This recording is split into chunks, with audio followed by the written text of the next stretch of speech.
Amém. Graças a Deus. Amém. Eu gostaria de convidar os irmãos a abrirem comigo em Romanos 1, versículo 16. Hoje a gente não vai seguir a série, há um propósito especial que eu creio que o Espírito Santo quer falar com a igreja e nós devemos estar sempre atentos a isso, para que não seja o púlpito um lugar onde apenas ensinamos doutrinas humanas, mas aonde estamos constantemente dando ouvido ao Espírito. Romanos 1,16. O título da nossa mensagem de hoje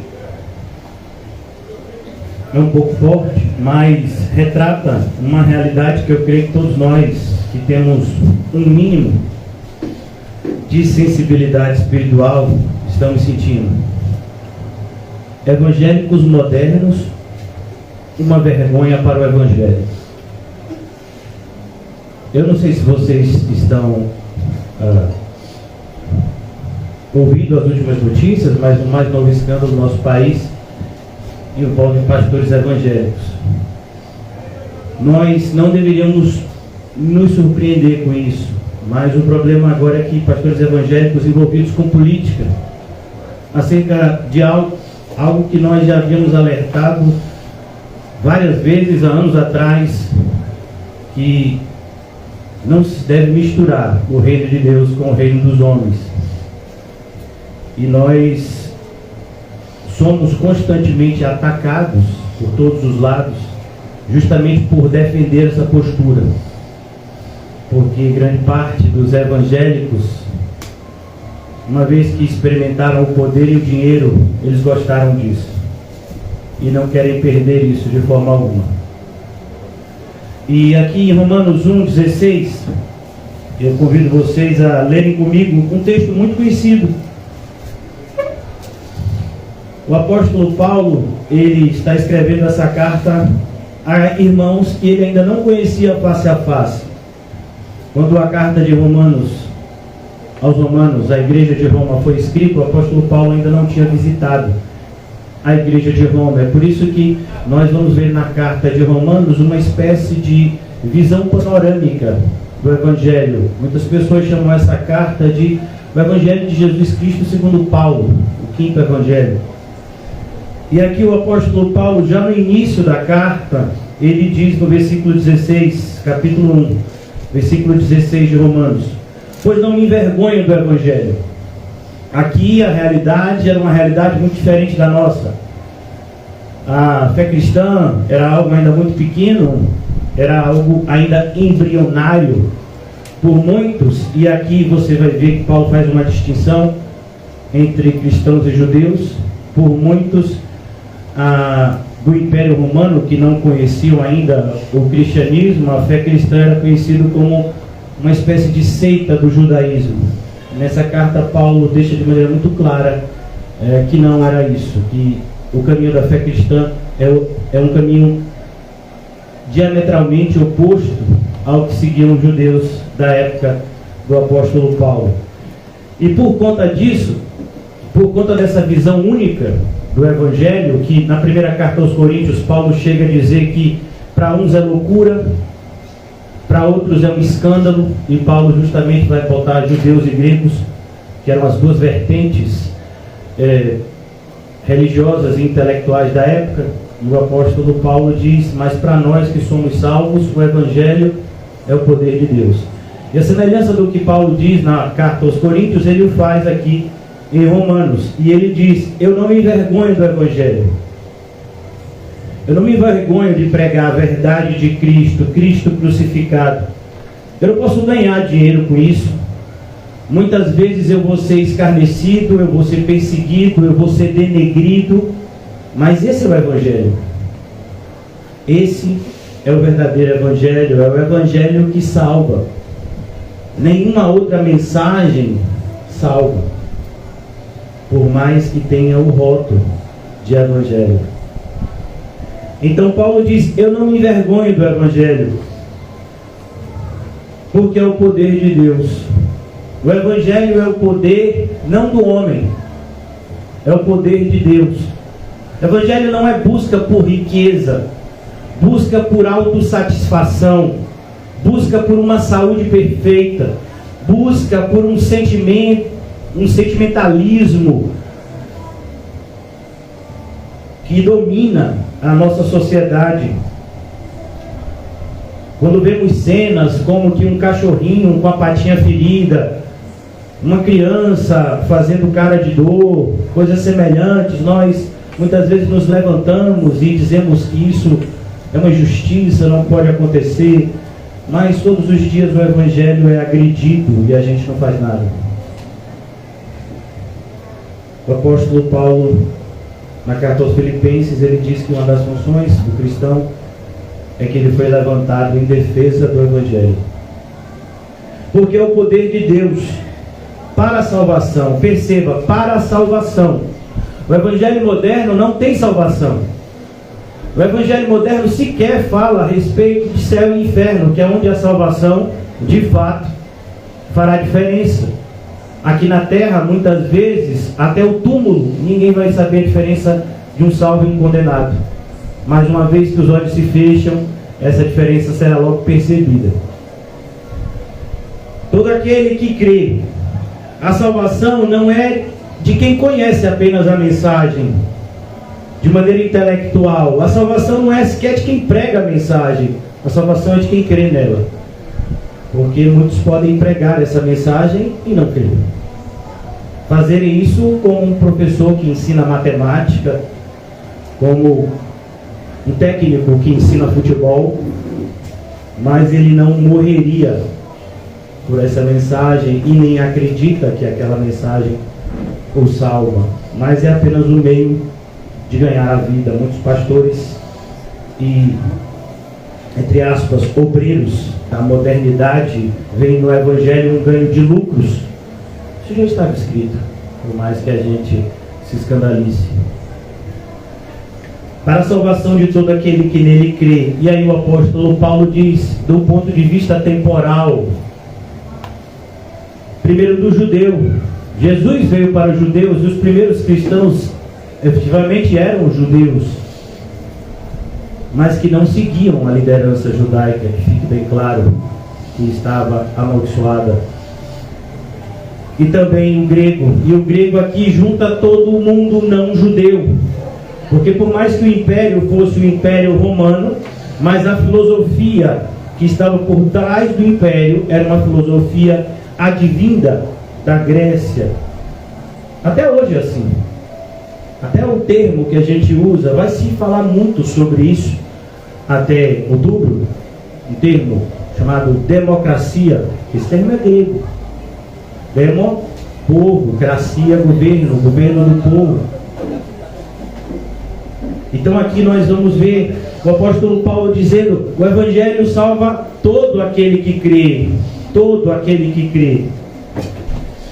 E ele conclui no versículo 17, só para que nós possamos fechar: visto que a justiça de Deus se revela do Evangelho de fé em fé, como está escrito, o justo viverá pela fé. Oremos. Amado Deus e Pai, nós te agradecemos por nos reunir nessa noite, diante de uma mensagem tão dura de se ouvir, mas tão urgente de se ouvir e praticar.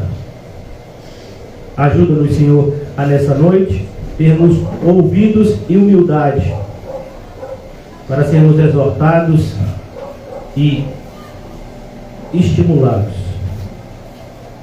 ao caminho da verdade, ainda que isso nos custe perdas, e saibamos que essas perdas são temporais e que não podem se comparar com os tesouros eternos que nos estão reservados em Cristo. Em nome de Jesus, amém e graças a Deus. Como eu disse a vocês, irmãos, existe um evangelho, existe uma mensagem defendida pelos falsos mestres que é uma vergonha para o evangelho. E muitas vezes eu tenho ouvido que o fato de eu pregar dessa forma é algo errado, é algo que não se deve fazer. Afinal de contas, nós evangélicos somos todos irmãos. Eu sempre digo que se para a pessoa que falou assim comigo, você fale por você. Porque a gente tem que saber diferenciar qual grupo a gente faz parte. As más companhias corrompem os bons costumes. Um pouquinho de fermento leveda toda a massa. Os olhos são a lâmpada do corpo. Se os teus olhos forem bons, todo o teu corpo será bom. Se os teus olhos forem maus, todo o teu corpo será mau. E eu poderia dizer centenas de outros versículos que apontam para essa verdade, que nós temos que usar o conhecimento bíblico de forma espiritual para discernirmos os tempos, as ideias, as pregações e as pessoas que fazem parte da nossa realidade atual. Agora eu gostaria de convidar vocês, são esses os dois textos que eu coloquei como base da mensagem, ainda que a gente vai falar sobre outros. Lemos Romanos 1,16 e agora eu gostaria de abrir com vocês em Jeremias. Jeremias, ele pregou muito. A realidade de Jeremias é muito parecida com a nossa. Um povo que estava confiante de maneira equivocada na proteção de Deus. Deus não tem compromisso com os ímpios. Deus tem compromissos com os santos. O compromisso de Deus é com o seu povo, com aqueles que se arrependem. O povo de Deus não é algo que nós demonstramos somente por palavras. É claro que as palavras também fazem parte da nossa vida cristã, mas o nosso comportamento muitas vezes grita mais alto do que as palavras. Jeremias 5, 30 e 31 é a parte final desse capítulo 5, onde Jeremias, direcionado pelo Espírito de Deus, começa o seu ministério exortando o povo que praticava uma falsa religião, apesar de usarem o templo do verdadeiro Deus. Que fique claro isso. Aqui na época de Jeremias ainda era o templo de Salomão, que ainda na época de Jeremias seria destruído. Em que nós venhamos a compreender essa verdade. Deus não vai nos proteger se nós estivermos fora de Cristo. Salmo 91 diz que aquele que habita no esconderijo do Altíssimo, a sombra do Onipotente descansará. Preciso habitar. Salmo 23 diz: o Senhor é o meu pastor, de nada sentirei falta. E lá ele vai dizer que ainda que passe por um vale de sombra e morte, não sentirei medo, pois o Senhor está comigo. Mas a grande questão é: e se o Senhor não estiver com você? Quando você passar pelo vale da sombra da morte, como será? Desespero, dúvida e coisas semelhantes. Mas olha que coisa, como inicia essa parte final aqui do capítulo 5 de Jeremias, uma exortação à falsa religião, ao falso relacionamento com Deus. Coisa espantosa. Olha, quem está dizendo isso é Deus. Até Deus se espanta com a impiedade do homem. E a ideia aqui, irmãos, não é mostrar que Deus está como que pego de surpresa, porque Deus é onisciente. Mas eu gosto sempre de mostrar isso. Isso é uma maneira de Deus falar de uma forma que entendamos. É Deus descendo. É o que, do ponto de vista teológico, diríamos um antropomorfismo. Deus tomando a forma da gente para passar uma mensagem de maneira que possamos compreender. Coisa espantosa e horrenda. Olha, Deus acha isso horrível. Imagine algo que Deus acha horrível e que os evangélicos de hoje não veem nada demais. E você vai ver um monte de gente, inclusive de igrejas que se dizem, da teologia correta, defendendo pessoas que fazem coisas absurdas em público. Coisa espantosa e horrenda se anda fazendo na terra. O que é isso? Que o próprio Deus diz que é espantoso e horripilante. Os profetas, quem são os profetas? Fique bem claro, do ponto de vista do Antigo Testamento, Os profetas, eles são aqueles que falam da parte de Deus. O próprio apóstolo Pedro, em 2 Pedro, ele vai usar essa linguagem, vai dizer, assim como no passado se levantaram falsos profetas no meio do povo, aqui, no nosso tempo, o tempo de Pedro, o tempo da igreja, se levantarão falsos mestres no meio da igreja. 2 Pedro capítulo 2. E aqui ele diz, os profetas profetizam falsamente. Seria o que a gente fala hoje. Os pregadores pregam mentiras do púlpito. E as pessoas gostam. Pastores que pregam mensagens cheias de psicologia, de filosofia, de todo tipo de ciência, que tem como foco apenas alimentar a carnalidade do homem. Esses pastores são ovacionados, aplaudidos, seguidos, curtidos, defendidos, mantidos como reis na terra, são ricos e poderosos. Os profetas profetizam falsamente. Perceba, eu não vou ganhar nada pregando uma mensagem como essa. Talvez eu ganhe a raiva de alguns. Se trouxesse uma mensagem falsa aqui, provavelmente a igreja já estaria em um outro lugar, com centenas de pessoas e coisas semelhantes. Eu já ouvi várias vezes ao longo desses 11 anos de ministério, de próprias pessoas que estiveram na igreja, hoje a maioria delas não estão, coisas como, pastor, se o senhor continuar pregando assim, a igreja vai fechar. Porque o povo quer isso. Alguém que profetize falsamente. Alguém que diga assim, o que é que você deseja? Pois é, eu vou orar e Deus vai te dar. Mas a mensagem do Evangelho não é isso. A mensagem do Evangelho é, o que é que você deseja? Renuncie.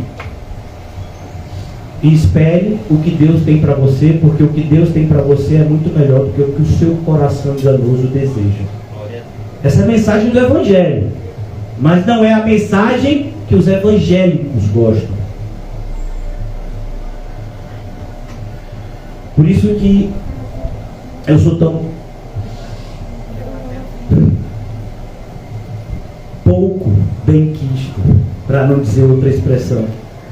Os profetas profetizam falsamente, e aqui há um grupo, uma união entre profetas, e perceba, os profetas eles tinham uma missão específica, falar da parte de Deus, enquanto que os sacerdotes eram aqueles que, por assim dizer, gerenciavam o culto.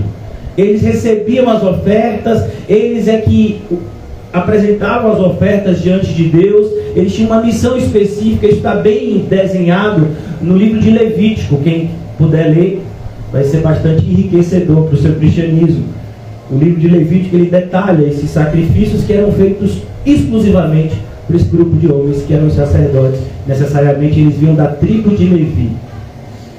E aqui eles dizem que esses dois estão juntos, os falsos profetas e os sacerdotes, que dominam de mãos dadas.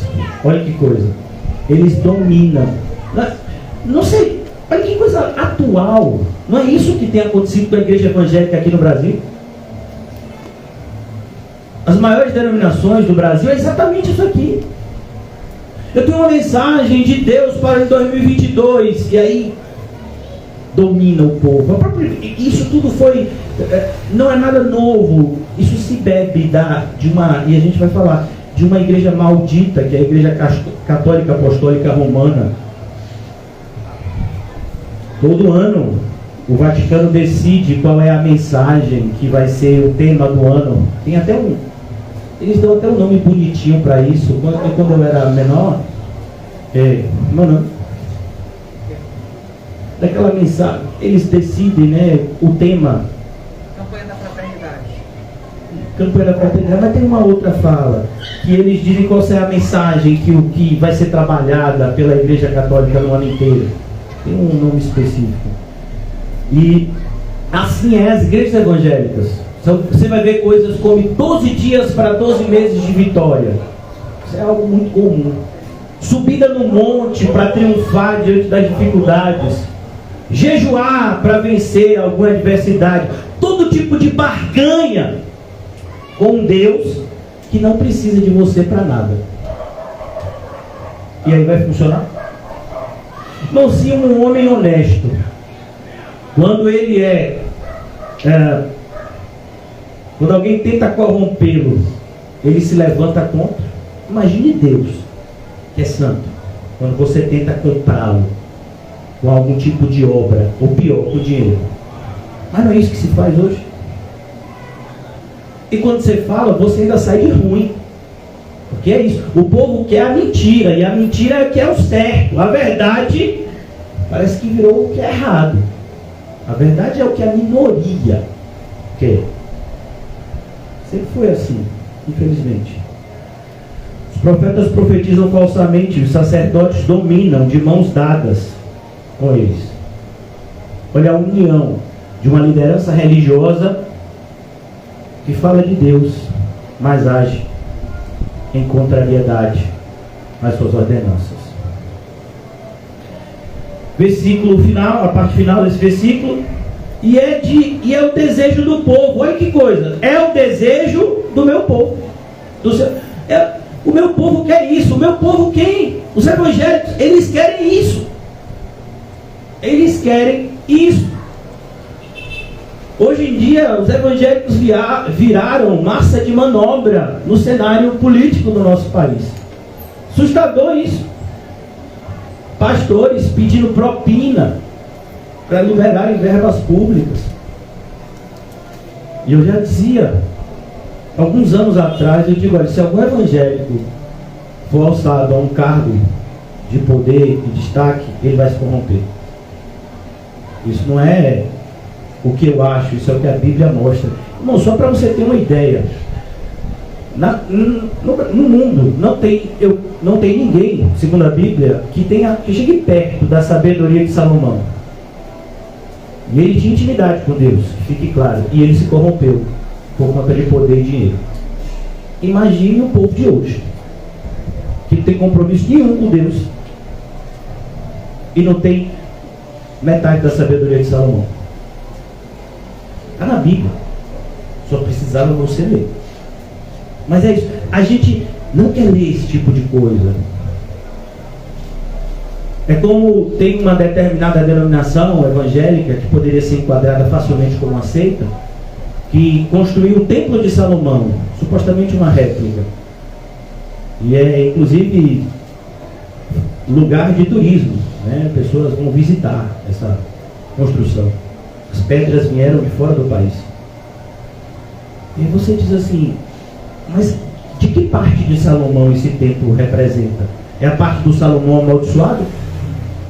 Porque se casou com centenas de mulheres e se corrompeu e permitiu idolatria. É esse Salomão, que é o templo lá? Mas o povo não quer estudar evangelho, o povo quer mensagens motivacionais dentro da igreja. O povo não quer exortação para viver uma vida santa, o povo quer estímulo para pecar e ter o pecado santificado. Aquele sinal que o Papa faz, né, quando vê o povo, assim, os sacerdotes católicos, né? Pronto, o pessoal quer isso. Você peca, vem para a igreja, pastor, me abençoe. Como assim? Como eu posso abençoar aquele que Deus amaldiçoou? Nem o diabo tem esse poder. Imagine um homem. Foi para esse homem aqui que a gente está lendo o livro que ele escreveu, Jeremias, as mensagens que ele falou da parte de Deus. Jeremias estava intercedendo pelo povo e Deus disse: pare, Jeremias, pare, eu não vou ouvir, eu não vou ouvir, eu já determinei a maneira como esse povo está vivendo, usando meu nome, eu não permito. Destruirei todos, o templo, a cidade, vai todo mundo escravo. Quem não for morto vai ser escravizado. Jeremias viu esse cenário e se desesperou. Então a gente tem que tomar cuidado, irmãos. Paulo deixa de maneira muito clara, e parece que a gente fala, lê, entra por um ouvido, sai por outro. Com Deus não se brinca, Deus não se deixa escarnecer. O que o homem plantar, ele vai colher. Irmãos, quem aqui não sabe esse versículo decorado? Mas eu quero ser muito honesto com vocês hoje, como é meu ato. Se nós formos esperar o que vai acontecer nessa semana aqui, que vai se seguir, se não formos recolhidos antes, essa semana que vai seguir, ela vai ser determinada pelo que a gente plantou. O que você plantou nesse ano de 2022? Como foi sua comunhão com Deus nesse ano de 2022? Como foi sua entrega a Cristo nesse ano de 2022? Como tem sido o seu cristianismo nesse ano de 2022? Pois é isso que vai determinar a sua semana, seu próximo mês. Você plantou, você vai colher. Plantou obediência? Ótimo. Pastor, mas está tão difícil plantar obediência, mas fique firme. Plantou desobediência? Se arrependa e não desmais quando Deus te corrigir, porque Ele vai, se você for filho.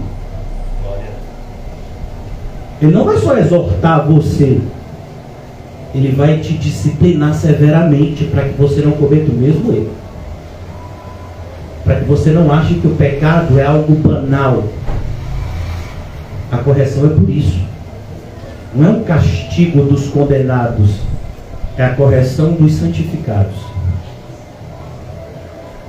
É preciso que a igreja, e quando eu falo a igreja, somos nós, aqui no nosso país, primeiramente, pois fomos plantados aqui pela soberania de Deus na criação, quando Ele nos fez nascer dos nossos respectivos pais, Ele nos fez nascer nesse país.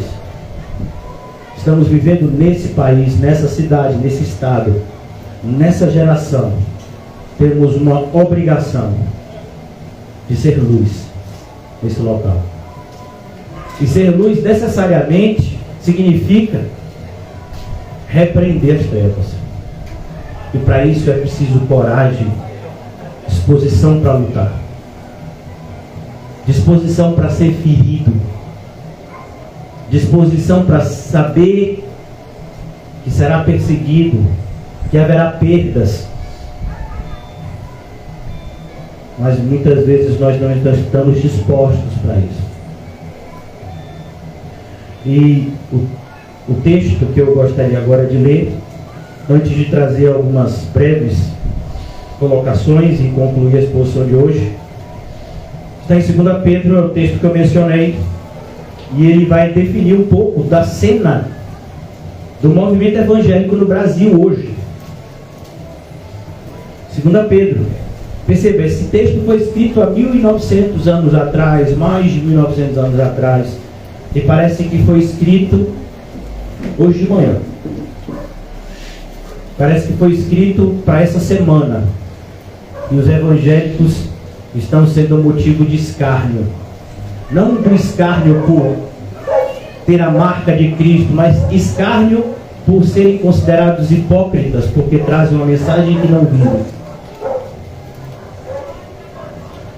E talvez você seja culpado, e eu também, porque não temos defendido o Evangelho com todas as nossas forças, como deveríamos. Quando você deixa de ofertar, quando você deixa de contribuir com a verdadeira igreja, você está fazendo tudo o que o diabo quer. Porque o diabo quer é que as verdadeiras igrejas não tenham condição de pregarem. O que o diabo quer é que as verdadeiras igrejas, que os verdadeiros e poucos servos de Deus fiquem desestimulados por não terem companheiros que estejam ao seu lado na batalha.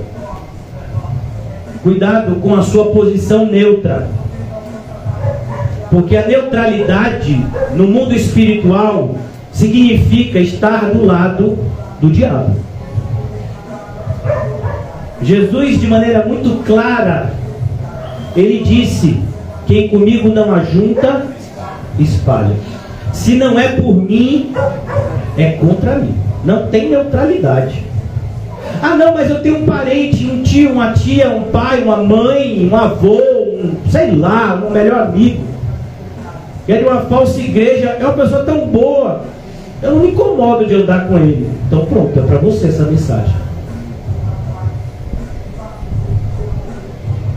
Ele está indo para o inferno, está levando outros e você não está fazendo nada. Uma cena bem dantesca, eu vou desenhar aqui para vocês.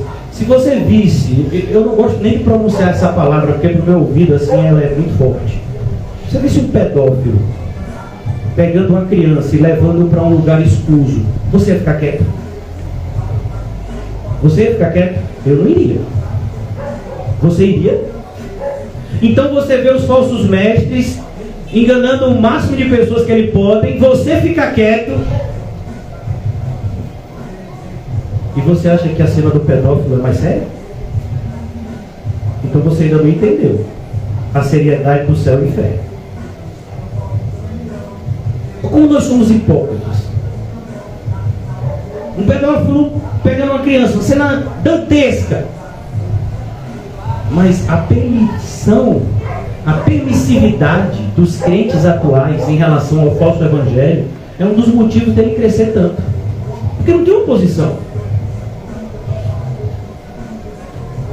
As pessoas que pregam a verdade, elas são praticamente excluídas do cenário evangélico, como é o caso da nossa pequena congregação. Veja se algum pastor hoje, 11 anos depois de começar o ministério, chama para fazer parte de alguma convenção. Não chama mais não. Chamava há 10 anos atrás. Hoje que sabem da nossa posição, da nossa postura em relação à verdade, eles nem vêm aqui e não fazem questão.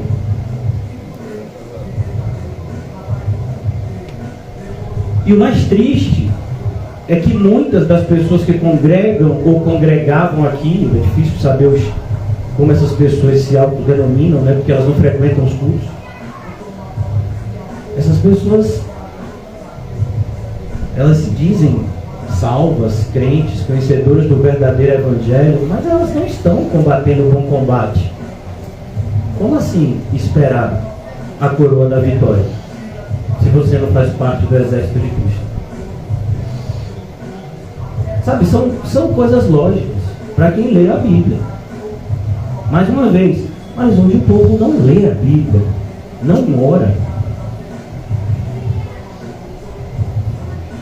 Semelhança do passado, é muito fácil enganar alguém que se diz evangélico hoje e colocá-lo no bolso e fazê-lo seu capacho. Versículo 1 do capítulo 2 de 2 Pedro. Assim como no meio do povo, se lembra que eu falei para vocês? A cena que a gente leu em Jeremias 5. Pois é, Pedro se refere a cenas como aquela. Não só aconteceu em Jeremias 5, não. Isaías tem mensagens semelhantes. Assim como no meio do povo. Que povo é esse? É o mundo inteiro? Não, é o povo de Deus. É assim, o mundo, o povo de Deus. E dentro do povo de Deus, a parte que é salva é pequena. Assim como no meio do povo surgiram falsos profetas, não é o que Jeremias estava falando e alertando, e o povo gostava. O povo pedia isso. O povo quer isso. Assim como no meio do povo surgiram falsos profetas, assim também haverá entre vós falsos mestres. Percebeu o paralelismo? Então, os falsos profetas de antes, eles receberam uma nova roupagem. Eles são os atuais falsos mestres. Pessoas que dizem ter diploma de teologia e escrevem livros e são extremamente conhecidos do que a gente chama hoje em dia de mídias sociais. Mas eles são falsos. Mas eles são mestres. Como assim, pastor? Eles são falsos em falar a verdade, mas eles são mestres em falar mentira. E é por isso que tanta gente segue, porque eles são bons no que eles fazem. Eles têm êxito no que eles fazem. Eles são bem-sucedidos no que eles fazem, que é enganar. E o seu coração está doido por isso. Você quer ser enganado. Se você e eu não fomos, é só pela graça. Mas a gente está tinindo para ser enganado.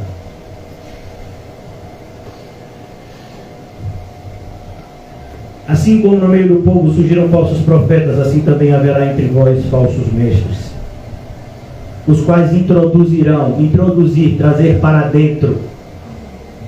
Eles trazem para dentro da igreja coisas que não existiam.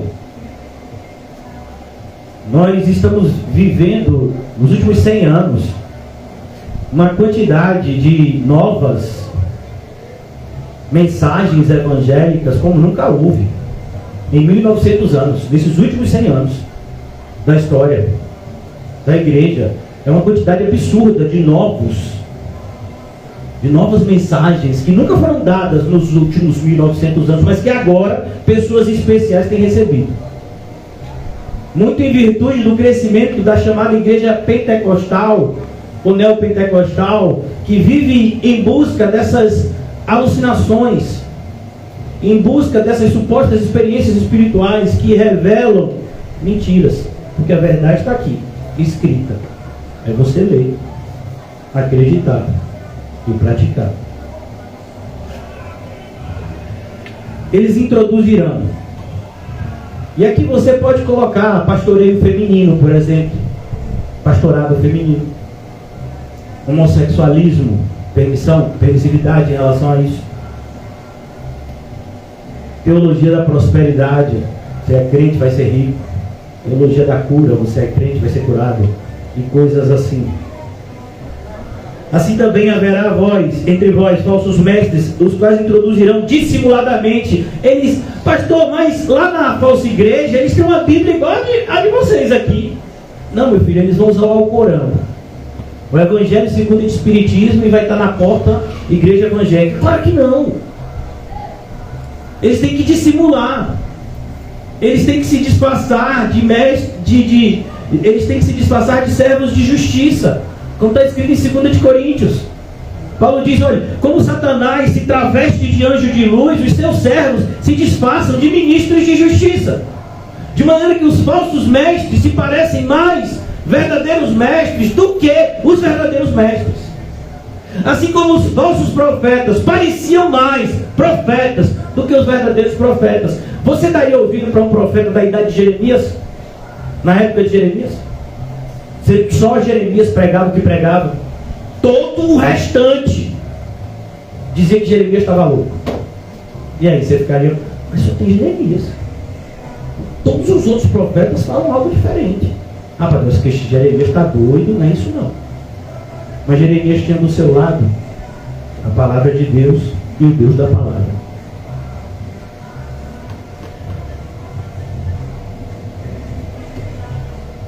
Um homem, uma mulher com Deus, ele sempre vai ser maioria.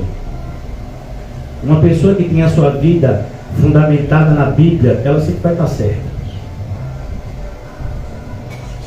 independente do poder de argumentação do mundo. Eles nunca resistirão à verdade, até o ponto de renegarem. Olha que coisa, até o ponto de renegarem o soberano Senhor que os resgatou. Hoje em dia, irmãos, se você prestar atenção na mensagem evangélica moderna, e eu estou falando aqui do nosso país, que é algo que a gente percebe mais facilmente.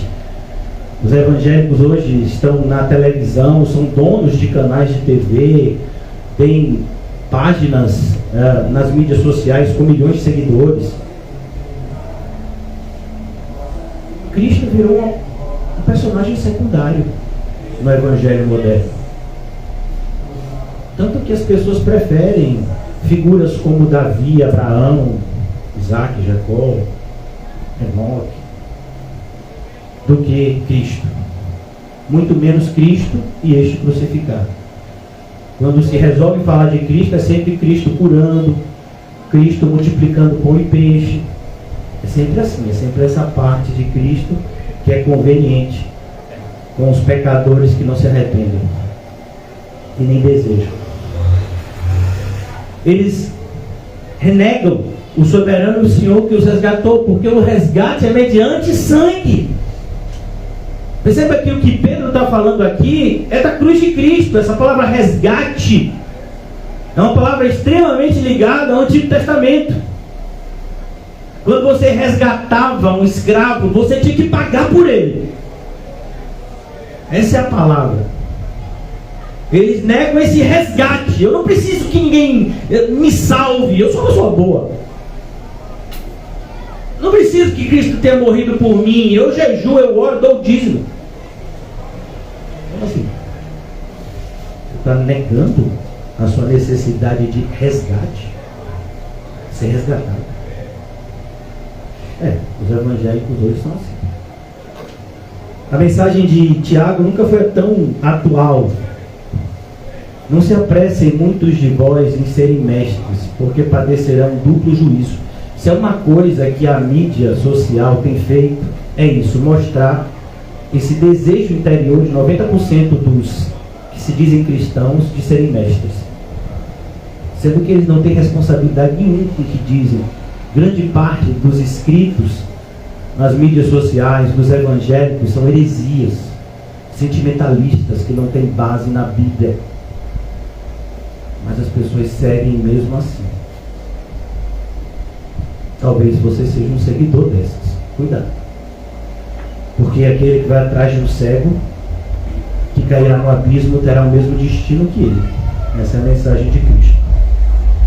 Trazendo sobre si mesmos o quê? Repentina. É uma destruição o quê? Repentina. A pessoa não espera.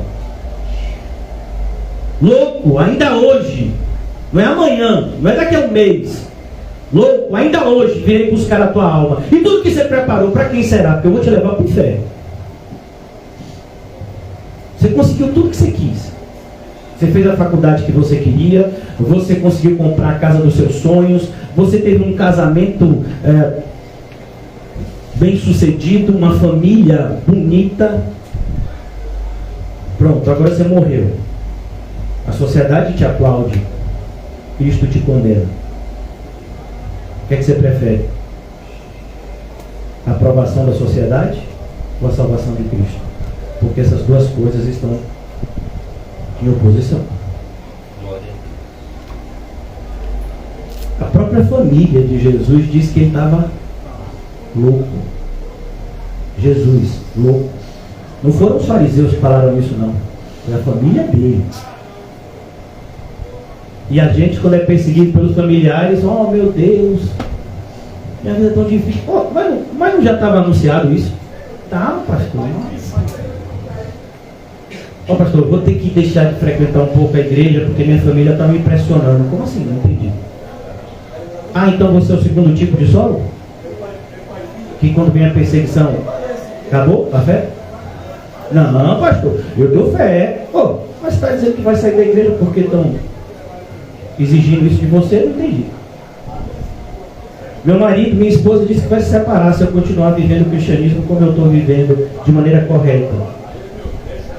Oh, mas não está escrito em Coríntios que se a esposa ímpia quiser se apartar, que se aparte, se o marido incrédulo quiser se apartar, que se aparte. É Cristo em primeiro lugar. A Bíblia sempre disse isso. Mas hoje aqui no Brasil, principalmente, a gente tem essa questão da familiolatria. Uma idolatria pela família. A família nasceu no coração de Deus. Que família? Aqueles que ouvem e obedecem à voz do Pai. Não, essa família está no coração de Deus, 100%. Mas é assim que eles aplicam? Não. Como se fosse a prioridade da sua vida ter uma família estável, que te compreenda, te aceite. Não, irmão, a prioridade da nossa família é Cristo. A prioridade da nossa vida deve ser Cristo. Versículo 2. Poucos seguirão?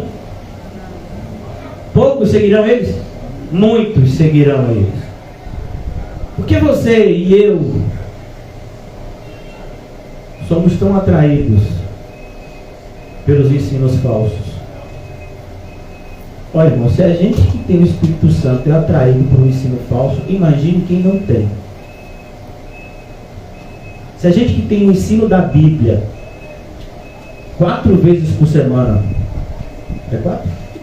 É 4. Domingo, segunda, terça e sexta, não é isso mesmo? 4 vezes por semana, por enquanto. Domingo, segunda, terça e sexta, 4 vezes.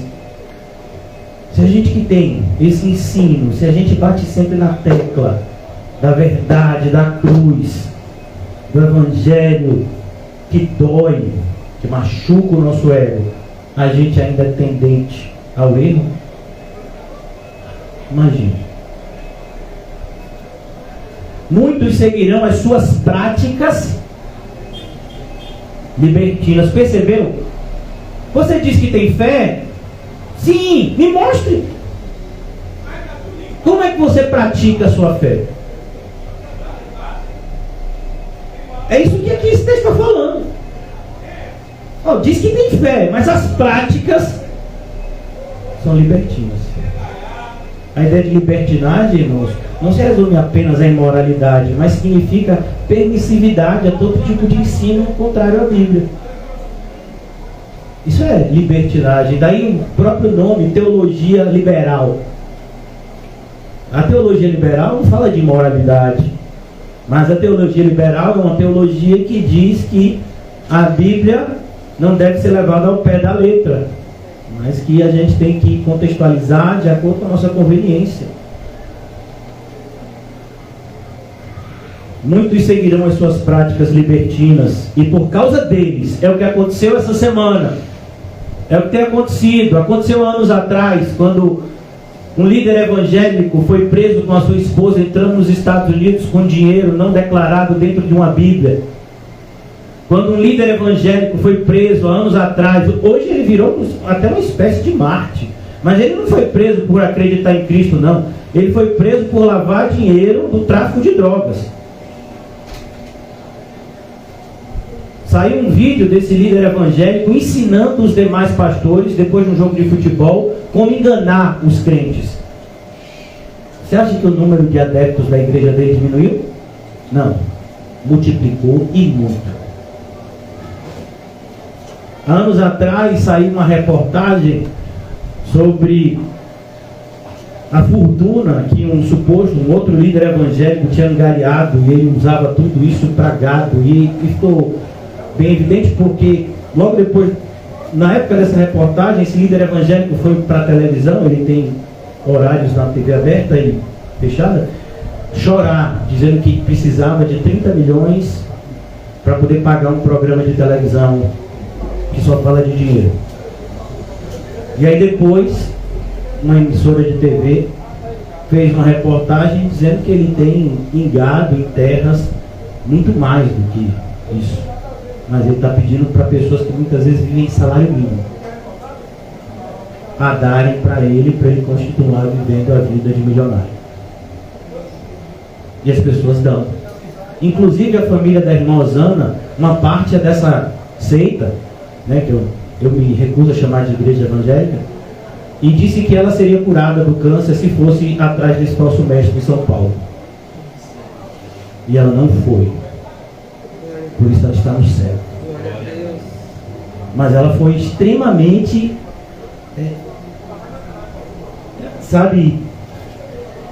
influenciada não, mas ela foi pressionada pelos seus familiares para irem lá.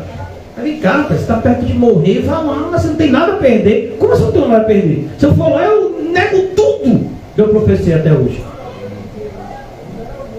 Mas você fica vivo. Ou viva, por quê? Por 10, 20, 30 anos, aí depois morre e vai para o inferno? É só isso que as pessoas querem, um pouco mais de tempo para viver aqui na terra. Pecando, pecando, pecando, pecando.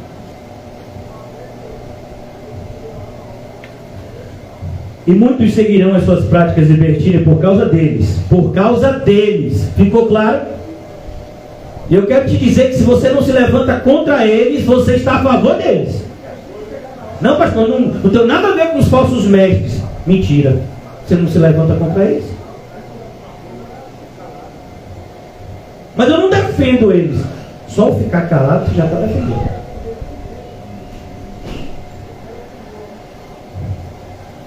E por causa dele será infamado. O que é infamado? É o difamado, mal falado.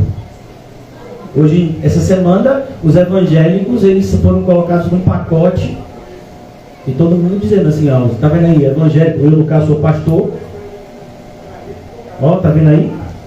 É isso aí que o pastor evangélico faz, ó. Faz esse tipo de coisa aí. Não, pastor evangélico não faz isso não. A gente nunca fez aqui na igreja. Mas está aí. Tudo que o diabo queria. Essa vergonha.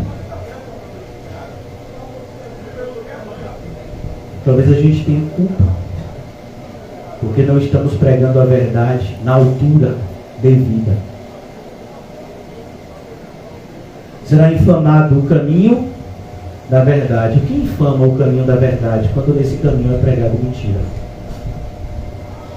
E a gente não faz nada. E a gente ainda diz assim, não, rapaz, calha a boca. Eu ouço isso direto. Pastor, pare de pregar contra os falsos mestres. Deixe eles em paz. É mesmo que você vê uma pessoa nessa ponte, como é que se chama? Viaduto, né? Querendo se jogar, você vai deixar ela se jogar em paz? Ou você vai tentar convencer ela a não se jogar? Eu vou tentar não convencer. Por favor. Amigo, amiga. Por que você vai se jogar? Não faça isso não. Ó, cuidado, o pior não é o que você está vivendo agora não. É o que você pode viver quando você cair e morrer. Cuidado. Mas a gente às vezes fica calado. E as pessoas estão morrendo e indo para o inferno. E a gente fica calado. A gente não luta o bom combate da fé. A gente olha para parentes, para amigos, vizinhos e não os convida para a verdade. Sabe por quê? E aí a gente volta para o primeiro versículo. Porque a gente tem vergonha da verdade. A gente acha que a verdade é muito dura.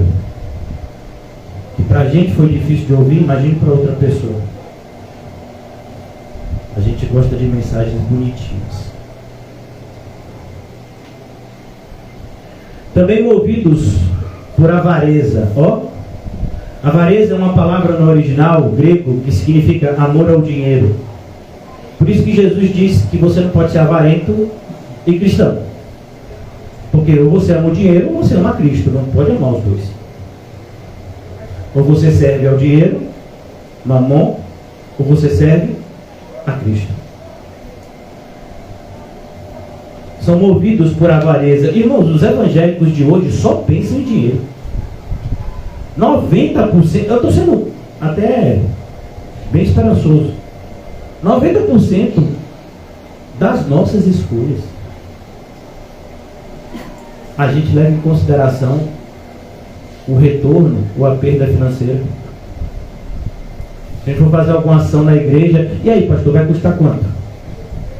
Para você nada, meu filho. Fique tranquilo.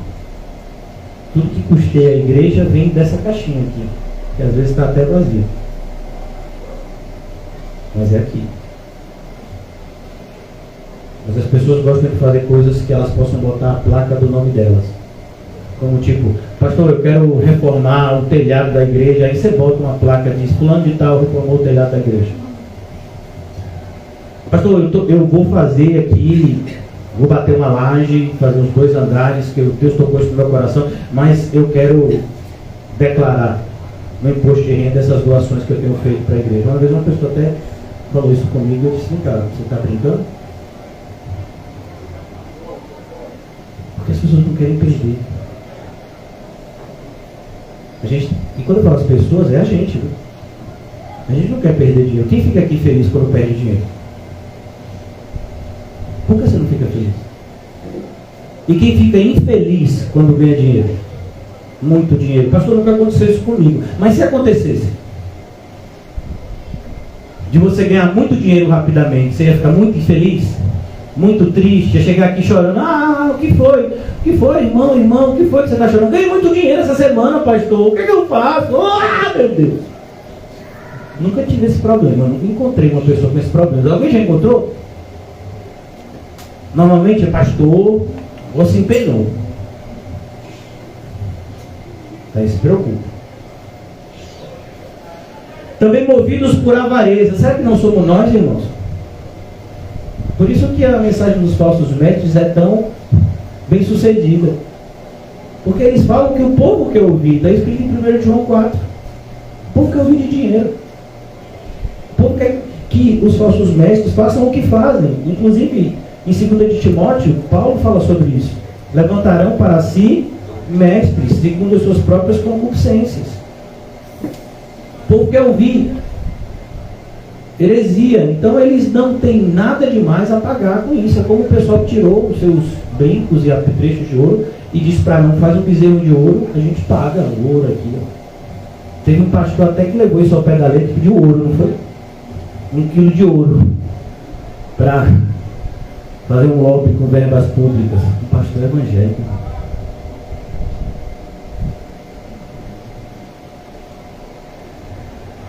Movidos por avareza, farão comércio de vós. Não é assim? Minha igreja tem 1000 membros. E aí, deputado, vereador, você vai me dar quanto para eu conseguir esses votos para você? Minha igreja, minha denominação tem 50.000 membros. Você vai me dar quanto? Deputado, se você me der tantos, ou se você conseguir tantos cargos para mim, esses 50.000 votos é seu, você se elege só com 50.000 votos. Dependendo do cargo, 50.000 votos você elege de sobra. Não é isso que está acontecendo no nosso país? Bom, isso aqui foi escrito há 1.900 anos atrás, mais de 1.900 anos atrás. No meio para o final do primeiro século. Parece que foi hoje de manhã que Pedro sentou e escreveu essa carta. Inspirado pelo Espírito Santo. Não é possível, a gente não lê. Você sabia que um terço de todo o Novo Testamento é uma repreensão aos falsos mestres? Você sabia disso? Para esse pessoal que diz, pastor, não pregue contra os falsos mestres. Um terço de todo o Novo Testamento é repreensão contra os falsos mestres e falsos crentes. Então é a mesma coisa que dizer, ó pastor, pegue 2 terços do Novo Testamento e joga no lixo. Perdão, pegue 1 terço do Novo Testamento e joga no lixo. Pregue para a gente só os 2 terços que não falam dos falsos mestres. É isso que o pessoal quer. Porque quando a gente fala de falsos mestres, irmãos, o que é que acontece? As pessoas se identificam, não com Cristo, com os falsos mestres. E sentem dores pelos falsos mestres. Eles não sentem dores por Cristo, que é atacado com o pecado e com a heresia. Eles ficam do lado dos falsos mestres. É, pastor, mas ninguém é perfeito. É, mas foi assim uma falha assim. E se arrependeu? Alguém viu alguma declaração desses pastores? Eu pequei, nunca mais quero fazer isso? Alguém? Então por que você está defendendo ele? Ah, porque ele é evangélico igual a mim, só se for igual a você, porque igual a mim ele não é não.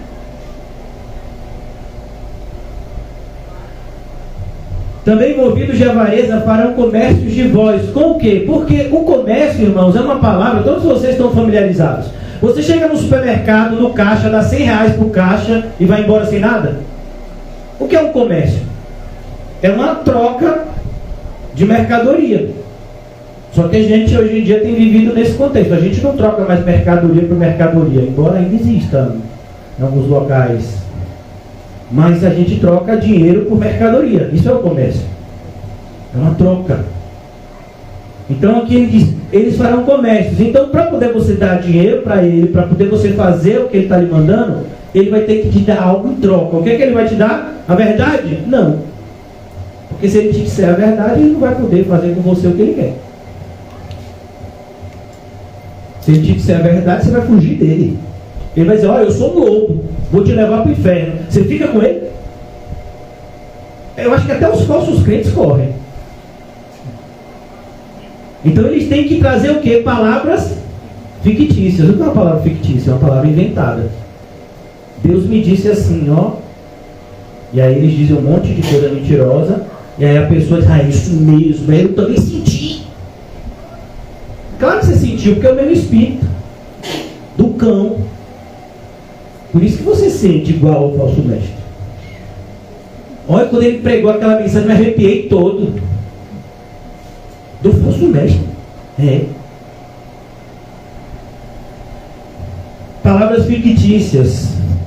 E mais uma vez, algo que já tinha sido dito no início. Para eles, o juízo lavrado, você sabe que é algo lavrado? Lavrar fala de algo juridicamente definido. Lavrar uma sentença, lavrar uma certidão. É algo que foi feito e não vai ser mudado mais. A ideia do texto é essa. O juízo foi lavrado. Deus já decidiu. Não, eles não vão se arrepender, eles não vão ser salvos. Por quê? Porque Deus não quis. Assim como não quis a salvação de Faraó. Eu endurecerei o coração dele.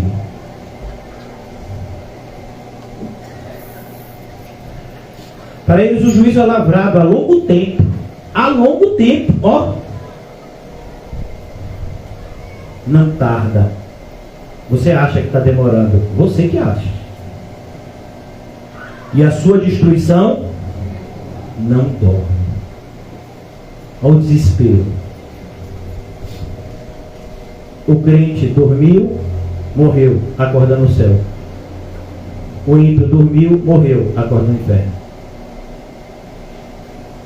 Por que a pessoa dorme assim, pensando que vai para o inferno? Você conseguiria dormir sabendo que você está indo para o inferno? Por isso que em Hebreus capítulo 10 diz: essas pessoas que se desviaram voluntariamente do caminho da verdade, sabendo de que elas estão desviadas do caminho da verdade, para elas só resta uma coisa: a expectativa do juízo vindouro. Por que você acha que Judas se enforcou?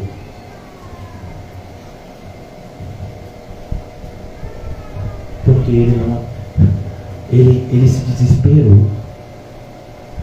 Ele não teve o direcionamento de se arrepender como Pedro e ser salvo. Ele até tentou se retratar devolvendo o dinheiro, mas depois, não quero viver minha vida como traidor, não, vou me matar. E se matou. E eu gostaria agora de concluir, irmãos. Eu trouxe algumas frases para a gente refletir, que eu tive que escrever, minha memória não é muito boa, se eu não escrever eu esqueço. O que traz vergonha? E eu estou falando agora para mim, cada um se analise.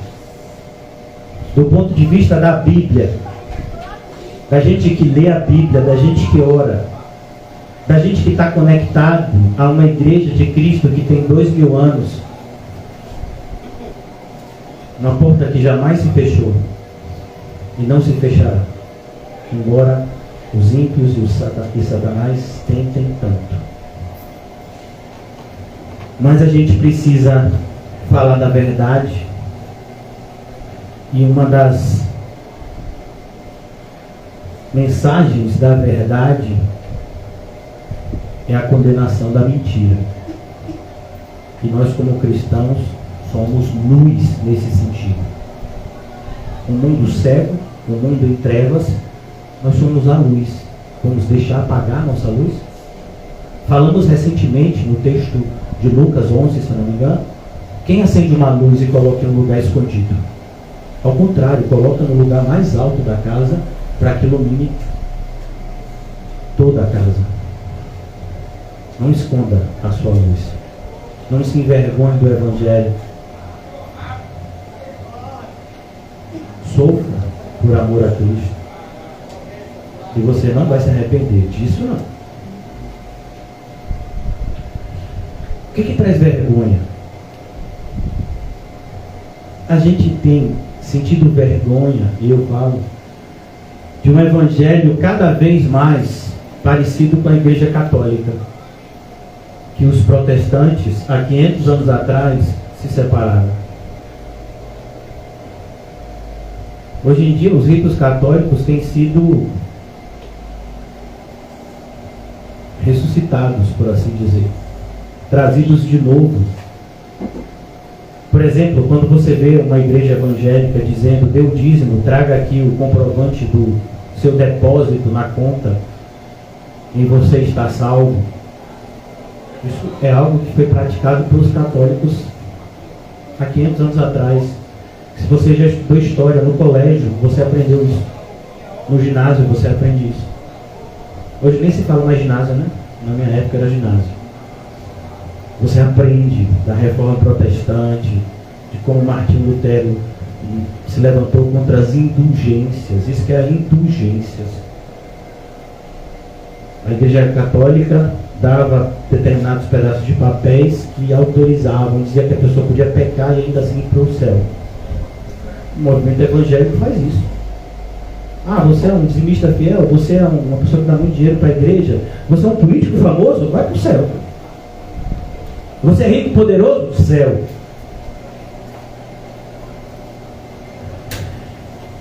Eu me envergonho do evangelho das seitas. E agora eu vou ter que dizer o nome delas: Testemunha de Jeová, Adventista do Sétimo Dia, Mormons e semelhantes. É uma vergonha. Pessoas que usam uma Bíblia e depois trazem coisas que para complementar a Bíblia. Como assim complementar a Bíblia? Não entendi. Mas a mesma Bíblia que eles têm, está escrito lá: não acrescente nada, não tire nada. E aí eles trazem depois no outro evangelho segundo e diz que é evangélico igual a você e a mim. Não sou. Mas a gente não fala muito isso, porque senão a gente é visto como intolerante, como, né, até como orgulhoso. Eu me envergonho desse evangelho onde cada vez mais tem surgido seitas. O que é uma seita? A característica primordial de uma seita, do ponto de vista cristão, é alguém que se professa, um grupo que se professa cristão, mas não segue o livro dos cristãos, que é a Bíblia. É isso que, de maneira geral, define uma seita. É isso que é adventista do sétimo dia, por exemplo. Por que o adventista do sétimo dia é uma seita? Porque para eles a obra expiatória de Cristo não foi feita só por Cristo. Satanás também participou. É só você ver a confissão de fé deles. O bode expiatório, eles não dizem que é Cristo, é Satanás. Sendo que a Bíblia deixa de maneira muito clara que Cristo se fez pecado, se tornou maldito em nosso lugar. Eles dizem que não. Diz que o pecado do mundo inteiro foi jogado nas costas de Satanás, para Satanás levar. Só você lê. Isso é só uma das, são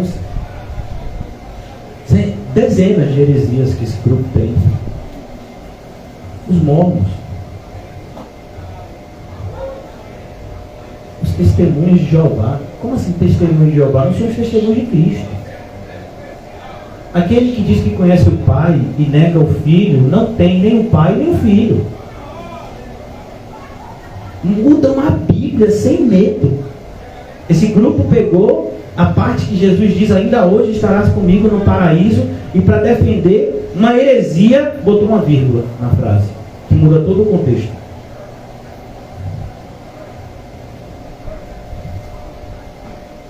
E você não faz nada contra, ainda recebe em casa.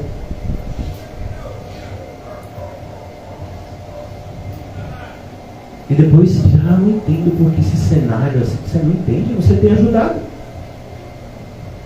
É como o pessoal que diz: os políticos são tão corruptos. E por que você votou naquele político que pagou a cervejinha ou o churrasco para você? E por que você votou no político que dá emprego para sua tia, ou mãe, ou parente? E depois diz: os políticos são tão corruptos, você vota por interesse. E depois fala que os políticos são corruptos. Quem bota os corruptos no poder? Um povo corrupto. A gente sabe, uma falta de... Se você é cristão, irmão, o ímpio não vai admitir isso, mas um cristão,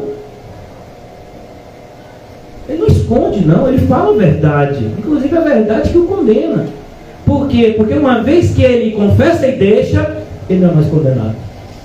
Ele alcançou misericórdia. Mas se esconder nas suas transgressões, jamais prosperará. Eu me envergonho do Evangelho, irmãos, e aqui é algo assim muito forte para nós, a nossa realidade, comunidade cristã Vida Eterna, principalmente aqui em Salvador, Bahia. Eu me envergonho do Evangelho neopentecostal. Toda vez que eu vou levar o irmão Mateus lá em Itapuã, quando eu tenho o privilégio de dar uma carona para ele, eu passo por um lugar chamado Monte Santo.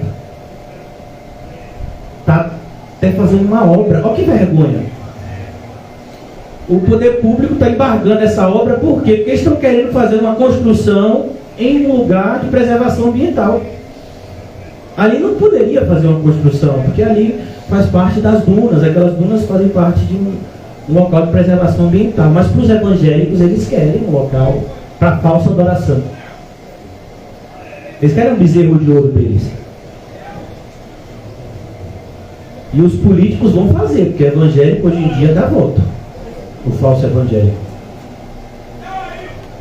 Às vezes eu vou levar o irmão Mateus e quando eu passo tem ônibus e mais ônibus, no plural, alguns parados, principalmente dia de hoje, sexta. Irmãos, quem vê o dia de sexta como especial é o candomblé. Mas os evangélicos são assim também. Eles sobem no monte na sexta de noite. Me envergonho. Quando eu vou segunda-feira para dar o estudo em Cosme de Faria, sempre passo por uma igreja. Do ponto de vista, assim, construção pequena, mas aquelas mulheres com aquelas roupas assim de freira, né?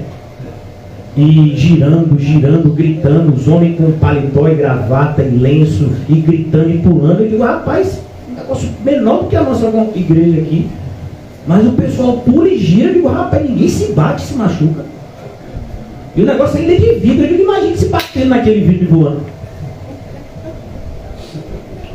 E sabe, esse é o evangelho que mais tem crescido na nossa cidade, no nosso país. Esse é o evangelho neopentecostal de revelação, de terça de milagres, de sexta da libertação. De domingo é o culto da família. E o culto a Deus fica onde? E a mensagem de Cristo fica em que lugar?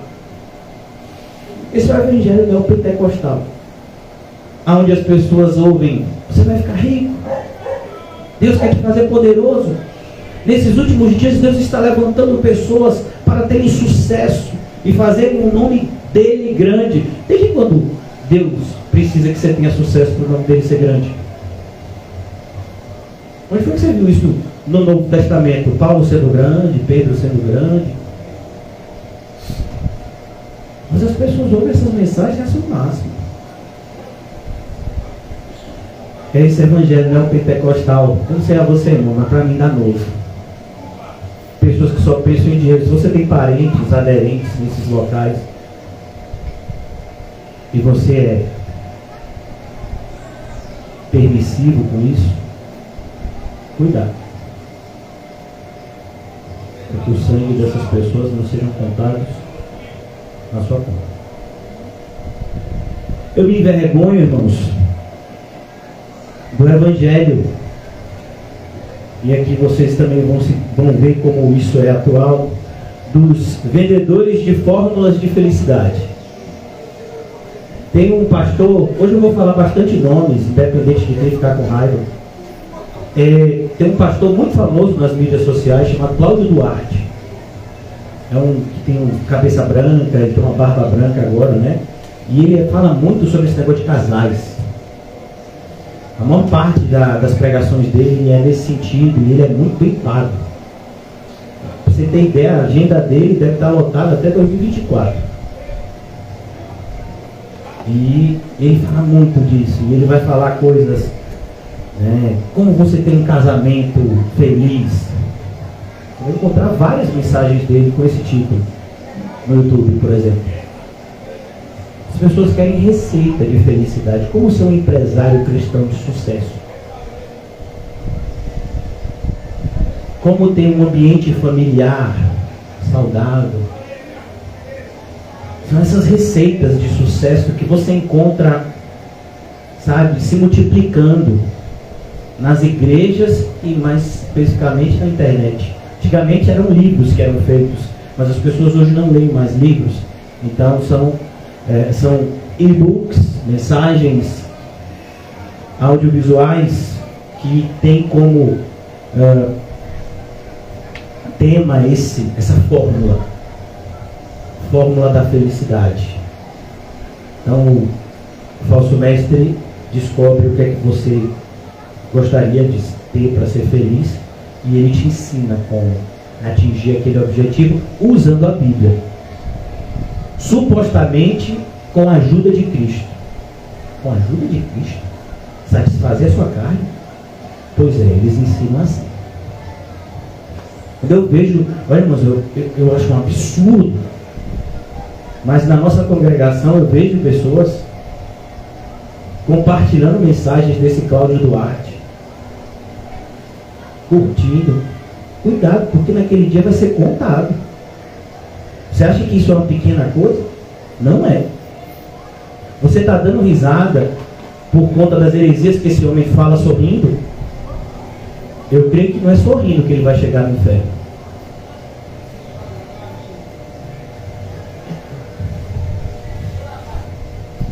Alguns anos atrás, não muitos anos atrás, um pastor muito amigo desse Cláudio Duarte, inclusive dizem que é o padrinho dele, né? Porque tem muito isso, né? Quando para você se tornar famoso, você precisa de alguém que te coloque lá. O padrinho dele na fama foi o Silas Malafaia. Todos vocês, se tiverem um pouco mais de tempo no Evangelho, vão se lembrar que alguns anos atrás o Silas Malafaia trouxe um pastor norte-americano processado nos Estados Unidos por lavagem de dinheiro e estelionato, chamado Mike Murdock, se eu não me engano, e outro chamado Cerulo.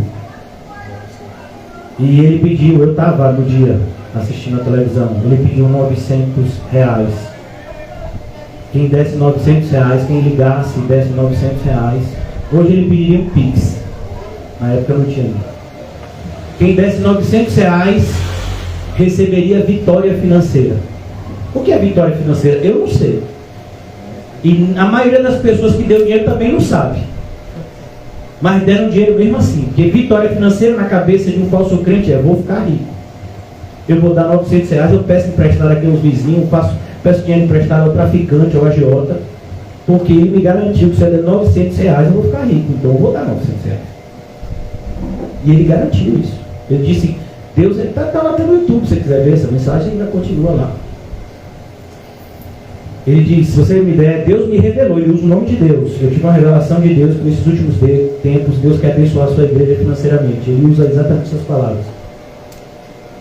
E se você me der R$900, se você me der, botar R$900 nessa conta e aparece, ligar para esse número e dar R$900, Deus vai te surpreender e vai fazer você ficar rico e vai te fazer você triunfar na sua vida financeira. Fala só da vida financeira. Parece que não existe vida espiritual, só dinheiro. E deu tanto certo que no outro ano o Silas trouxe ele de novo. E já aí não era 900, porque tem inflação. Aí ele pediu 911. Oh, Senhor Jesus. E você acha que... Por que você acha que ele voltou? Você acha que não deu certo? Deu tão certo que eles vão trazer de novo.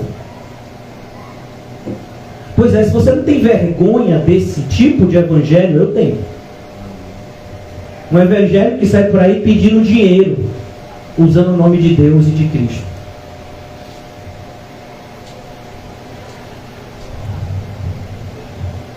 Eu me envergonho, e eu já estou concluindo aqui, irmãos, de um evangelho que tem anunciado uma graça barata que não é bíblica.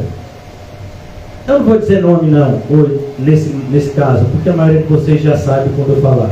Um pastor que mora no Rio de Janeiro e tem ministério na internet aí, onde ele pega pastores de outro país, de outra geração, usa a mensagem desses pastores traduzido em português para ganhar dinheiro, porque isso dá dinheiro. E ele bate nessa tecla de que a graça é isso, é salvação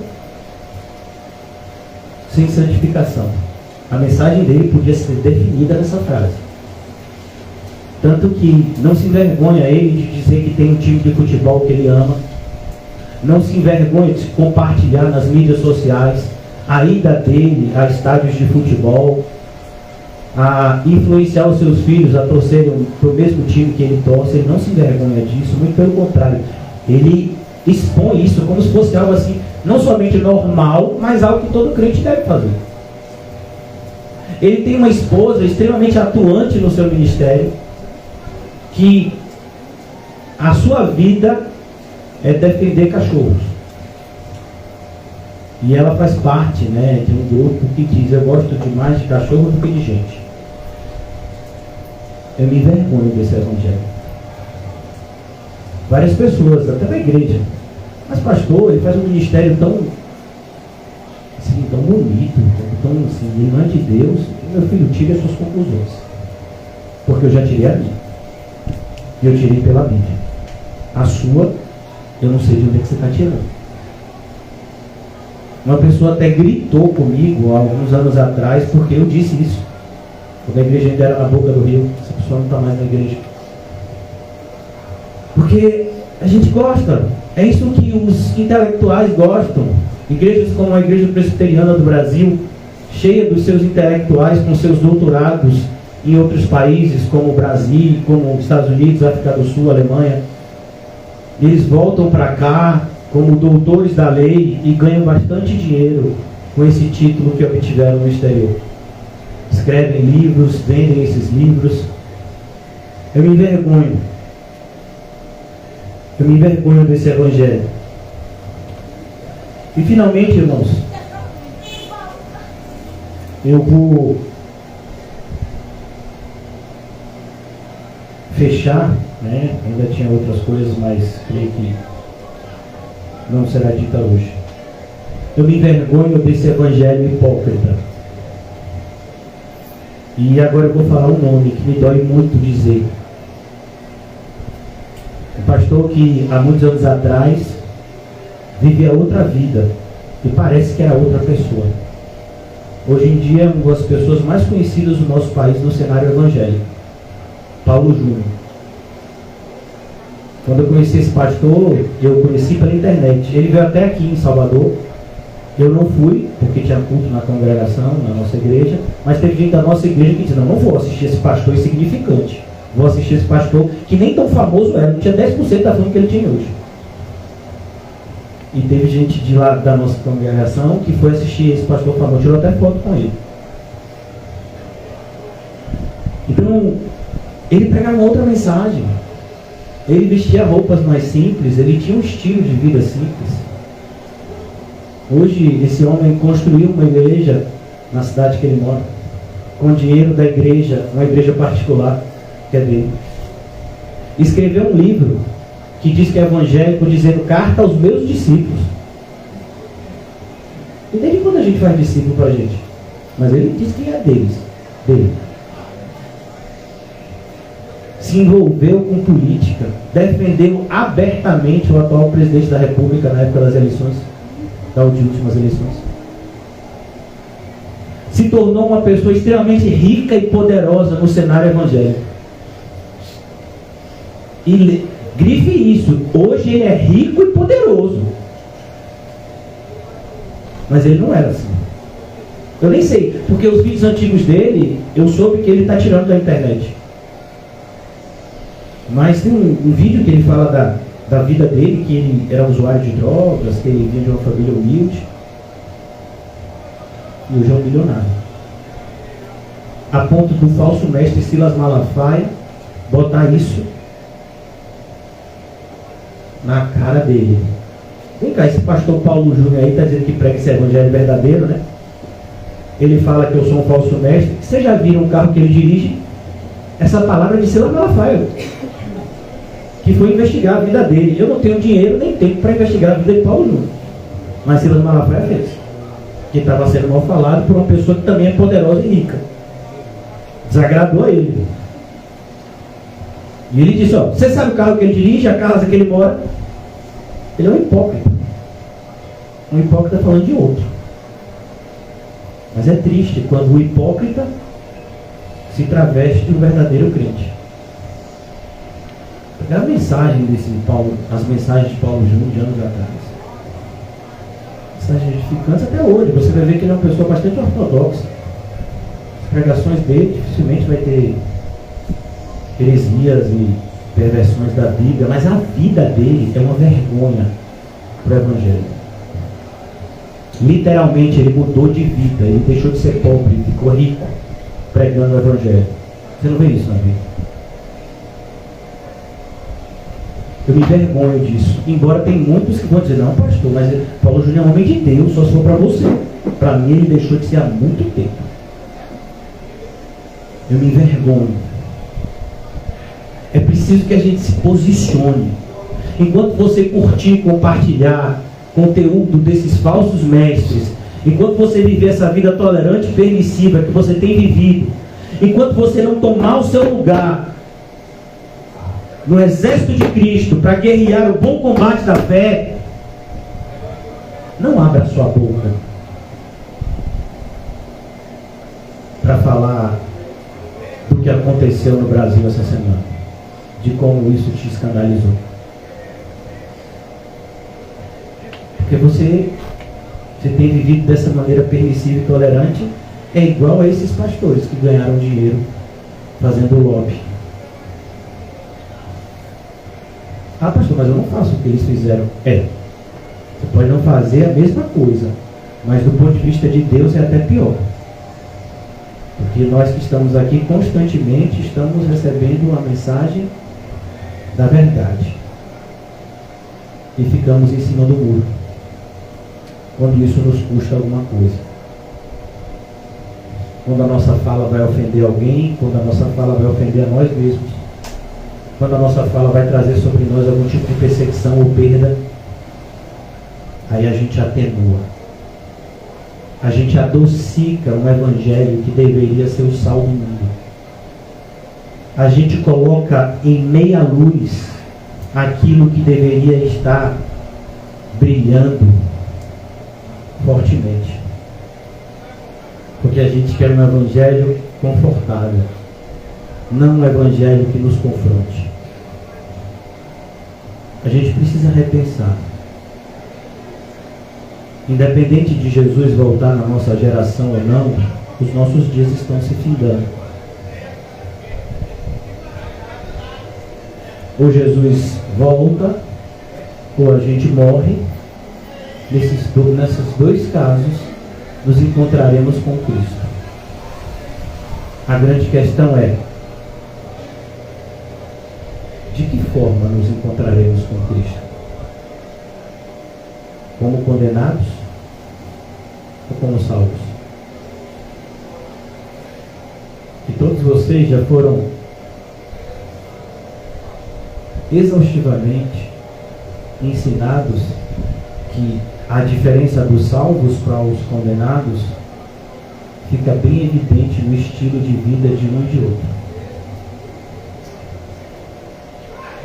Examine-se o homem a si mesmo. Vamos orar. Amado Senhor, eu te peço perdão, Senhor, pela minha neutralidade, pela minha covardia e negligência, Senhor, principalmente nesse último ano, em pregar a tua verdade com mais ousadia. Me perdoa, Senhor. Eu oro em favor dos meus irmãos, da mesma forma. Nos perdoa, Senhor, e nos ajuda a aproveitar o tempo que nos resta, não para entesourar na terra, mas para entesourar no céu. Não para agradar a nós mesmos e aos homens, mas para agradar ao Senhor. Ajuda-nos a viver uma vida digna do Evangelho a qual fomos chamados. Em nome de Jesus, amém e graças a Deus. Saúdem-se com um cumprimento santo e vá para a sua casa refletindo acerca de tudo que você ouviu e viu.